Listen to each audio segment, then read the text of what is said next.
नमस्कार दोस्तों। Environment science के सबसे बेहतरीन प्लेटफॉर्म इन्वायरो अकेडमी पे मैं सत्येंद्र चौधरी आप सभी का एक बार फिर बहुत बहुत स्वागत करता हूं। दोस्तों, इस वीडियो लेक्चर में हम कुछ और इम्पोर्टेंट क्वेश्चंस डिस्कस करेंगे जो आपके यूनिट 10 जो है यूजीसी नेट इन्वायरमेंटल साइंसेज के सिलेबस के अकॉर्डिंग उससे लिए गए हैं। सारे के सारे क्वेश्चंस जो हैं वो प्रीवियस ईयर के क्वेश्चन पेपर से ही मैंने यहाँ पे लिए हैं। ध्यान से देखिएगा दोस्तों, क्योंकि बहुत सारे क्वेश्चंस जो हैं वो रिपीट होते हैं और बहुत सारे क्वेश्चंस ऐसे होते हैं जो हमें बहुत ही वैल्यूएबल इन्फॉर्मेशन जो है वो दे देते हैं। यहाँ पे हमारा पहला क्वेश्चन है, which country has opted out of Paris agreement on climate change? USA.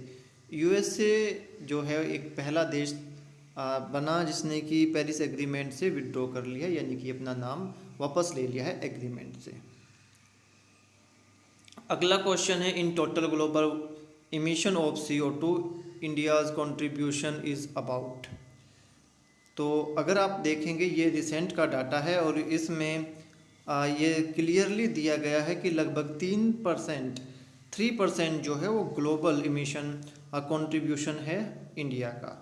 तो ऑप्शन नंबर ए जो है 3% के अराउंड इस क्वेश्चन का सही आंसर है। अगला क्वेश्चन है, in a cloud free weather there is a atmospheric window which is transparent to terrestrial radiation in the wavelength band. Option number D, ठीक है, 7000 नैनोमीटर से 13500 नैनोमीटर के बीच में जो है आपका एटमॉस्फेरिक विंडो होता है। तो ऑप्शन नंबर डी जो है ये इस क्वेश्चन का सही आंसर है। अगला क्वेश्चन जो है इसमें बेसिकली आपसे थीम पूछा गया है, international ozone day year for 2017। इसका आंसर मैंने यहाँ पे नहीं दिया है। इसकी वजह ये है कि ये रिसेंट डाटा पे बेस्ड क्वेश्चन होते हैं। आपको इस ईयर के लिए यानी कि 2021 का और 20 का, ठीक है, डाटा जो है वो याद रखना है एग्ज़ाम के लिए। इतने पुराने डाटा को याद रखने की आपको ज़रूरत नहीं है इस टाइप के क्वेश्चन पे जो करंट अफेयर पे आते हैं, ठीक है। अब फिर से मैं मेंशन कर देता हूँ कि करंट अफेयर पे ये क्वेश्चन आया था और आपको इसके लिए लेटेस्ट डाटा जो है वो ही याद करना है दोस्तों। अगला क्वेश्चन है, which of the following is not a millennium development goal.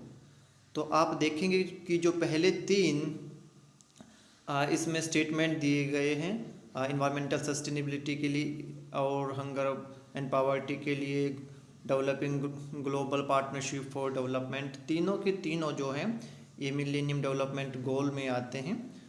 ये 8 गोल हैं और ये मैंने नीचे लिस्ट आउट किए हैं, इनको आप ध्यान से याद कर लेना दोस्तों। तो ऑप्शन नंबर डी जो है अचीविंग यूनिवर्सल एनर्जी सिक्योरिटी, ये इस क्वेश्चन का सही आंसर है। In the total global ecological footprint which country has the maximum share. ये चीज़ जो है इसके डाटा भी बदलता रहता है, बहुत ज़्यादा फ्लक्चुएट नहीं करता है, बट हाँ इसमें चेंजेस होते रहते हैं। कुछ ईयर पहले जो था यूएसए पहले नंबर पे था, अब चाइना पहले नंबर पे है, यूएसए जो है दूसरे नंबर पे है। तो ये थोड़ा थोड़ा सा इसमें फ्लक्चुएशन होता रहता है, तो हमें ध्यान से देख के अपने आंसर लगा लेने चाहिए। इस टाइप का जो क्वेश्चन अगर आपको मिलता है कि रिसेंट में क्या कोई चेंजेस हुआ है, इस क्वेश्चन को माइंड में रखते हुए। अगला क्वेश्चन असर्शन और रीज़न पे बेस्ड है। असर्शन ए दिया है, climate change induced monsoon variability में have serious consequences for Indian agriculture, और इसके लिए रीज़न दिया है 2/3 of area under cultivation in India is rain dependent. तो दोनों स्टेटमेंट सही हैं और जो इन्होंने इसका रीज़न दिया है असर्शन का वो इसकी सही एक्सप्लेनेशन है। अगर आप इंडिया की बात करो तो इंडिया में जो एग्रीकल्चर होती है वो बहुत कुछ आपके रेनफॉल पे निर्भर करती है। बहुत सारे ऐसे फार्मर हैं जो कि जिनके पास में अप्रोप्रिएट आपके साधन नहीं हैं, अप्रोप्रिएट चीज़ें नहीं हैं फॉर इरिगेशन, तो वो जब भी अपनी क्रॉप ग्रो करते हैं तो वो बेसिकली मॉनसून पे डिपेंड रहते हैं। तो दोनों स्टेटमेंट सही हैं, और जो आपका रीज़न दिया है असर्शन का वो इसकी सही एक्सप्लेनेशन है। अगला क्वेश्चन है, which state in India is pioneer in making rain water harvesting as a compulsory measure in town to avoid ground water depletion. Tamil Nadu. Tamil Nadu पहला एक ऐसा स्टेट है इंडिया का जिसने ये कंपल्सरी किया था कि रेन वाटर हार्वेस्टिंग सिस्टम होने चाहिए, जिससे कि आपका जो ग्राउंड वाटर पे बर्डन है वो कम हो और ज़्यादा से ज़्यादा हम अपने रेन वाटर को भी सेव कर सकें। इन्वायरमेंटल एजुकेशन, इसके लिए 4 स्टेटमेंट दी हैं और हमें सही जो करेक्ट स्टेटमेंट है वो चुननी है। ठीक है, तो increase public awareness, provide knowledge of environmental issue, and आपके statement D sensitise individual about the necessity of sustainable development. A, B and D only, ये आपकी 3 स्टेटमेंट इसके लिए सही हैं। और जो स्टेटमेंट सी है, does not provide disciplinary focus, ये एक गलत स्टेटमेंट है। तो ऑप्शन नंबर बी जो है इस क्वेश्चन का सही आंसर है। 4 आपके मेजर जो ऑब्जेक्टिव हैं एनवायरमेंटल एजुकेशन के वो मैंने नीचे मेंशन किए हैं। आपको ये चारों के चारों स्टेटमेंट जो हैं, चारों के चारों गोल ऑब्जेक्टिव आप कुछ भी कह सकते हैं, इनको आपने ध्यान से याद कर लेना है। अगला क्वेश्चन है, green house gas ozone absorb and emit long wave radiation near the wavelength 9.6 micron metre. जो आपकी ओजोन गैस है वो 9.6 माइक्रोन मीटर की रेडिएशन जो होती हैं उनको एब्जॉर्ब करता है और इमिट करता है। अगला क्वेश्चन है, climate meet COP22 was held in which country, Morocco. ये इस टाइप के क्वेश्चन भी जो हैं, जैसे कॉप की मीटिंग जो होते हैं वो आपकी हर साल होती है, तो कहाँ पे वो मीटिंग हुई इसका मैं ध्यान रख लेना चाहिए। ठीक है, मैंने एक स्लाइड बनाई थी इसके लिए प्रॉपर, मैं उसको देखूँगा तो उसको हम आगे कंटिन्यू करेंगे। वो 2019 तक का मैंने उसमें डाटा लिखा हुआ है, बट फिर भी आप इसके लिए देख लें कि 2020 और 2021 में जो है वो मीटिंग कहाँ होनी है, कहाँ 2020 में कहाँ हुई और 2021 में कहाँ होनी है। Global warming potential of a substance depend on, 4 statement दी हैं और इनमें से 3 स्टेटमेंट जो हैं वो हमारे आंसर हैं। अगर आप देखें तो किस बैंड में आपकी जो गैस है, ग्रीन हाउस गैस है, वो एब्जॉर्ब करती है। ठीक है, जैसे अभी हमने ओजोन की बात की कि वो किस वेवलेंथ के बैंड में आपके एब्जॉर्ब और इमिट करती है। पहला बिल्कुल सही। रेजिडेंस टाइम आपका, ठीक है, कितने टाइम तक, लाइफ टाइम क्या है उसका एटमॉस्फेयर में, ये भी बिल्कुल सही। And concentration of the substance, ये भी सही है। बट जो ऑप्शन नंबर 3 है, it's number of carbon molecule, ठीक है, ये एक गलत स्टेटमेंट है। इस पे आपका ग्लोबल वार्मिंग पोटेंशियल जो है वो डिपेंड नहीं करता है। तो 1, 2 एंड 4 जो है इस क्वेश्चन का सही आंसर है। अगला क्वेश्चन असर्शन और रीजन पे बेस्ड है, 2 स्टेटमेंट आपको दी हैं। Ozone depletion is much less over Arctic stratosphere than over Antarctic stratosphere, बिल्कुल सही स्टेटमेंट है। आपका Antarctic atmosphere is on an average about 10 degree Celsius cooler than Arctic stratosphere. ये स्टेटमेंट जो है ये एक गलत स्टेटमेंट है। तो option number C, A true but R false is the right answer of this question. तो इस टाइप से आपने ध्यान से अपने क्वेश्चन का आंसर लगाना है। दोस्तों ध्यान से एक बार दोनों स्टेटमेंट पढ़ लेनी है और उसके बाद में जो चारों ऑप्शन में से आपको मोस्ट सुटेबल आंसर लगता है वो आपने लगा देना है। अगला question, evaporation of surface water is reduced due to black carbon in atmosphere. ठीक है, तो बिल्कुल सही है। अगर एटमॉस्फेयर में ब्लैक कार्बन होगा तो जो इवेपोरेशन है सरफेस वाटर का वो कम हो जाता है। इसके लिए रीज़न क्या दिया है, presence of aerosol having black carbon is responsible for dimming effect. बिल्कुल सही। अब जो आपके ब्लैक कार्बन होते हैं वो रेडिएशन को एब्जॉर्ब करते हैं, ठीक है, बट जो नीचे वाली साइड है वहाँ पे वो शेडो आपका ये कहिए कि वहाँ पे वो जो रेडिएशन है उसको पहुँचने नहीं देते। जब ब्लैक कार्बन ऊपर ही रेडिएशन को एब्जॉर्ब कर लेंगे तो नीचे धरती पे वो नहीं आएंगी, तो सरफेस वाटर पे पड़ेंगी नहीं। जब सरफेस वाटर पे पड़ेंगी नहीं तो इवेपोरेशन जो है वो ऑटोमेटिकली कम हो जाएगा। तो बहुत स्टेटमेंट सही हैं और जो इन्होंने रीज़न दिया है असर्शन का वो बिल्कुल सही एक्सप्लेनेशन है। अगला क्वेश्चन, 3 स्टेटमेंट दी हैं, आपने सही स्टेटमेंट जो है वो चुननी है। Ozone formation and destruction keeps on happening. बिल्कुल सही, ओजोन जो है वो बनती रहती है और उसका लॉस होता रहता है।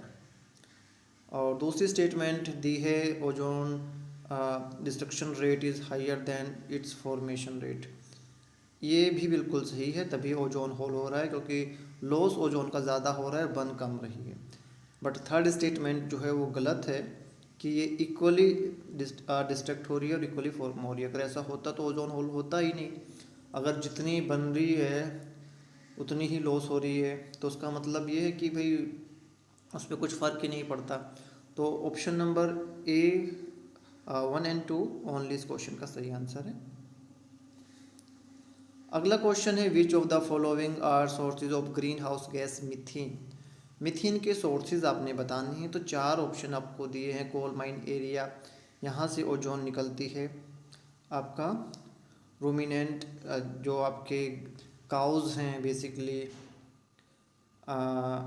उनके डाइजेस्टिव सिस्टम से भी आपका मीथेन निकलती है। वेटलैंड, ये भी एक बहुत बड़ा सोर्स है मीथेन का। और लोलैंड पैडी फील्ड, ये भी एक सोर्स है मीथेन का, यहाँ भी आपसे मीथेन जो है रिलीज होती है। तो 1, 2, 3 एंड 4 इस क्वेश्चन का सही आंसर है। अगला क्वेश्चन है, which of the following convention slash protocol slash treaties is legally binding on the signatory country. तो मॉन्ट्रियल प्रोटोकॉल इस क्वेश्चन का सही आंसर है। बट अगर देखा जाए तो क्योटो प्रोटोकॉल और मॉन्ट्रियल प्रोटोकॉल जो हैं वो दोनों ही आपके लीगली बाउंड आपके कन्वेंशन प्रोटोकॉल में आते हैं। बट जो आंसर दिया था वो मॉन्ट्रियल प्रोटोकॉल दिया था इसमें से। बट जैसे मैंने बताया क्योटो प्रोटोकॉल और मॉन्ट्रियल प्रोटोकॉल दोनों ही लीगली बाइंड आपके प्रोटोकॉल हैं। In the stratospheric ozone formation reaction sequence, which of the following chemical species does not act as a catalyst? तो सिंपली आपका जो एक ऑक्सीजन है वो इस रिएक्शन में एज ए कैटलिस्ट जो है वो इन्वॉल्व नहीं होता है। रेस्ट ऑफ 3 स्पीशीज़ जो हैं वो इस फॉर्मेशन में, यानी कि स्ट्रेटोस्फेरिक ओजोन फॉर्मेशन में जो है हेल्प करते हैं। अगला क्वेश्चन अगेन असर्शन और रीजन पे बेस्ड है। The main green house gases other than CO2 have a global warming potential much higher than that of CO2। बिल्कुल सही स्टेटमेंट है। They absorb a shorter wavelength between 7 micrometer to 13 micrometer which overlap with atmospheric window. दोनों statement सही हैं but ये सही explanation नहीं है। इससे क्वेश्चन की। तो आपने दोनों स्टेटमेंट को ध्यान से पढ़ लेना है। ग्लोबल वार्मिंग पोटेंशियल का एक क्वेश्चन हमने अभी पीछे भी किया था। तो इस टाइप के जो क्वेश्चन होते हैं वो आपको डाटा दे देते हैं, जैसे कई बार मैंने बताया ना कि आपके ग्लोबल वार्मिंग पोटेंशियल CO2 का कम होता है as compare to other gas. इस टाइप से अगर आप क्वेश्चंस को ध्यान से देखेंगे तो बहुत सारे क्वेश्चंस आपको इस टाइप के क्वेश्चन से मिल जाते हैं दोस्तों। अगला क्वेश्चन है कि which among the following wetland are under Montreux record. पहले चिल्का लेक का नाम भी इसमें था, अब इसको हटा दिया है। ऑप्शन नंबर आपका जो बी है क्योलाडियो नेशनल पार्क, ये इस क्वेश्चन का सही आंसर है। तो ध्यान से आपने इस क्वेश्चन को लगाना है। मोस्ट ऑफ द टाइम हम चिल्का लेक की तरफ ही हमारा ध्यान जो है वो जाता है। International year of desert and desertification was observed in 2006. At the average surface temperature of the earth, what is the wavelength at which maximum terrestrial radiation are emitted? Near about 10.06 micron metre. बिल्कुल exactly आपने इस data को याद कर लेना। ये जो है आपको एक फिर से कहूँगा कि एक डाटा देने वाला क्वेश्चन है। अगला क्वेश्चन है which of the following trace atmospheric constituent has no natural source. तो मिथाइल ब्रोमाइड का नेचुरल सोर्स ओशंस से आपको मिलते हैं। डाई मिथाइल सल्फाइड भी जो हैं वो एल्गी यानी कि फिर से ओशन से इमिट करते हैं। कार्बाइल सल्फाइड इसके भी नेचुरल सोर्सेज हैं, बट ट्राइक्लोरोफ्लोरोमीथेन जो है, ठीक है, इसका बेसिकली कोई नेचुरल सोर्स नहीं है। ये एंथ्रोपोजेनिक सोर्स से इमिट होता है, या ये कहिए कि मैन मेड सोर्स से इमिट होता है। अगला क्वेश्चन फिर से असर्शन और रीजन पे बेस्ड है। Global warming potential of nitrous oxide is similar whether expressed over 20 year और 100 ईयर। सही स्टेटमेंट है। The life time of nitrous oxide in atmosphere is about 10 year. ये एक गलत स्टेटमेंट है। 114, ठीक है, अराउंड 100, ठीक है, 114 साल इसका लाइफ टाइम होता है एटमॉस्फेयर में। तो option number C A is true but R is false इस क्वेश्चन का सही आंसर है। अगला क्वेश्चन है coral bleaching observe in marine atmosphere is caused by decline in zooxanthellae due to climate change. Option number B जो है इस question का सही आंसर है। बहुत ही इम्पोर्टेंट क्वेश्चन है आपका अगर आप कोरल ब्लीचिंग की बात करो तो। अगला क्वेश्चन है the signing ceremony of Paris agreement on climate change was held on April 22, 2016 at UN headquarters. The agreement will be open for signature by the country till April 21, 2017। ठीक है, जो ये पेरिस एग्रीमेंट हुआ था इसको sign के लिए open किया गया था कि भाई अब से आपने साइन करना शुरू करना है 22 अप्रैल 2016 को, और ये ओपन किया गया था 1 साल के लिए, यानी कि अप्रैल 2021 अप्रैल 2017 के 21 तारीख को सिंपली इसको 1 साल के लिए ओपन किया था। 1 साल के अंदर अंदर आप इस पर अपने एग्रीमेंट पे साइन कर सकते हो। तो क्वेश्चन का सही आंसर ऑप्शन नंबर बी अप्रैल 21, 2017। अगला क्वेश्चन जो है वो आपकी नेशनल लैंड यूटिलाइजेशन पॉलिसी पे बेस्ड है। तो आप देखेंगे कि इसके क्या क्या आपके गाइडलाइन प्रिंसिपल दिए गए थे। Exclusive growth, poverty eradication and gender equality, equal opportunity, बिल्कुल सही। Balance development and inter generational justice, ये भी सही आपका। Efficient utilisation of resources and mitigation of impact, ये भी सही। और integrated and comprehensive development planning, ये भी सही। तो चारों के चारों जो आपके स्टेटमेंट सही हैं, तो 1 2 3 एंड 4 इस क्वेश्चन का सही आंसर है दोस्तों। Degradation of different categories of pesticide by soil micro organism is called bio transformation. Bio transformation basically क्या होता है कि आपके मोर टॉक्सिक जो कंपाउंड होते हैं उनको हम लेस टॉक्सिक कंपाउंड में कन्वर्ट करते हैं with the help of soil microorganisms. Which among the following surface has maximum albedo? Dry sand. Dry sand का जो एल्पिडो होता है वो मैक्सिमम होता है। अगर ओवरऑल बात करें तो फ्रेश स्नो का एल्पिडो सबसे ज़्यादा होता है, बट इन चार ऑप्शन की अगर हम बात करेंगे तो उसमें ड्राई सैंड जो है सही आंसर है। तो दोस्तों उम्मीद करता हूँ कि जितने क्वेश्चन हमने यहाँ पे डिस्कस किए हैं आपको समझ में आए होंगे। ध्यान से आपने क्वेश्चंस को देख लेना है, नोट कर लेना है। कोई भी डाउट अगर आपको किसी भी क्वेश्चन पे है दोस्तों, तो आप फ्रीली मुझसे पूछ सकते हैं, कमेंट बॉक्स में लिख के पूछ सकते हैं, मैसेज करके पूछ सकते हैं। डेफिनेटली मैं कोशिश करूँगा जल्दी से जल्दी आपको आंसर दूँ। थैंक यू दोस्तों।